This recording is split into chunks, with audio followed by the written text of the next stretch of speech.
We have all seen it. Someone being accused of something they never even did. Or maybe you were even the accuser. Why would someone do this?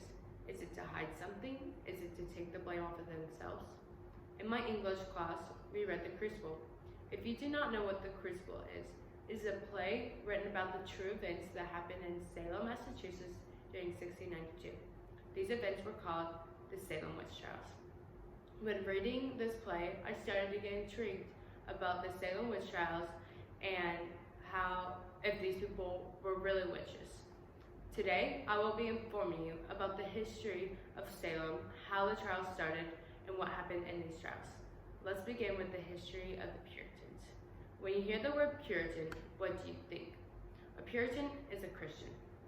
They lived in England for a while, but they wanted to move because they felt that the Church of England was too similar to the Christian church.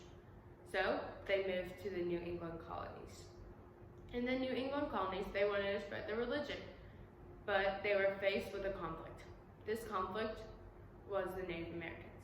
The Native Americans already had their own religion, so when the Puritans came to spread their religious beliefs, the Native Americans declined the Puritans' beliefs, and the Puritans took this as a sign of the devil. Puritans feared God at all times. They believed he was holding them over the fires of hell at all time and could drop them at any second. They feared God more than they feared the devil. And this made them base every aspect of their life on God. This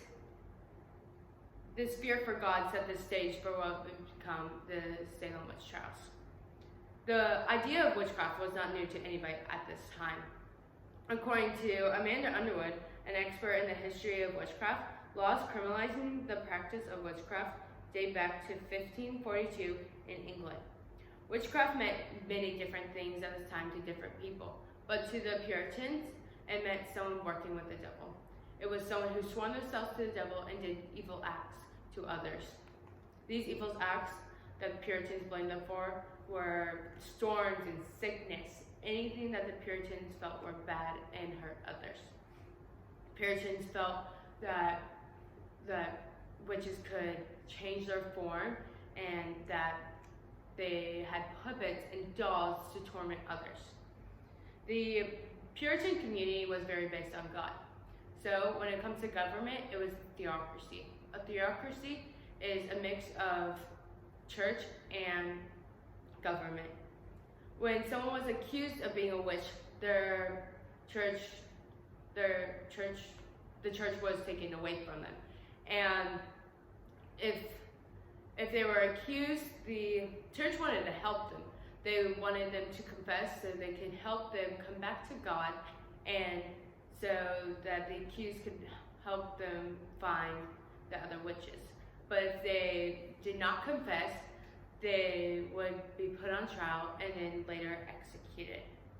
The Salem Witch Museum provides an account of two young girls making accusations, and these two young girls were 9-year-old Betty Paris and 11-year-old Abigail Williams.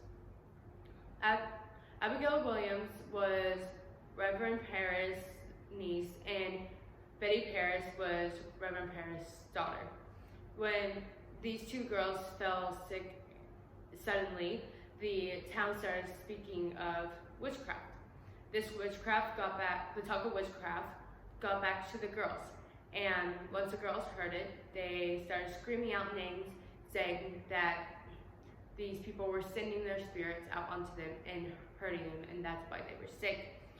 Over 150 people were accused and sent to witch trial. Meredith Worthen of bibliography.com said that witch trial was, quote, a particularly dark, cold, and wet dungeon, infested with water rats. Meredith Worthen also said that the accused were, quote, repeatedly humiliated by being forced to strip naked and undergo physical examinations of their nude bodies, end quote. The accused were also chained to the walls by iron cuffs by their hands and feet. The Puritans believed that this could stop the accused from performing witchcraft.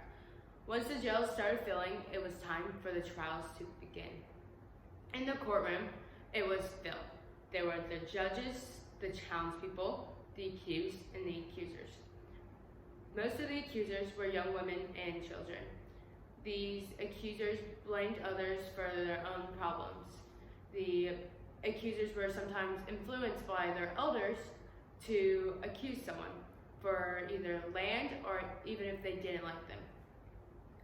According to the American Bar Association, such hearsay would be rejected in our court at our times.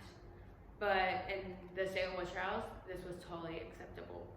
Many of the accused confessed. According to Dr. Elizabeth Purity, they were promised mercy if they confessed.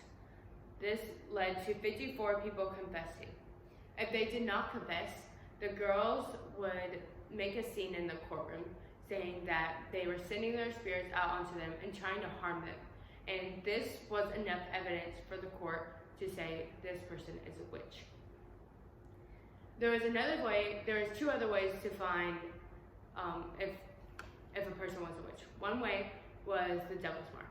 The devil's mark was either a mole, a freckle, etc., many things. But Puritans believed that witches got this mark when they swore themselves to the devil. So, in the courtroom, the accused were taken to a separate room and examined by the same-sex person, and they looked for this devil's mark. Another way was putting the accused in water and putting stones in them. If the person drowned, they were not a witch. But if they floated, they were a witch. Today, it would take a lot more evidence to say someone was a witch in court. And today we learned about the history of Salem, how the trials started, and what happened in these trials. The next time you may accuse someone, I want you to think back to what we talked about today. I want you to think about how if you may have accused someone in 1692 in the Salem witch trials, that could lead to someone's death. Thank you.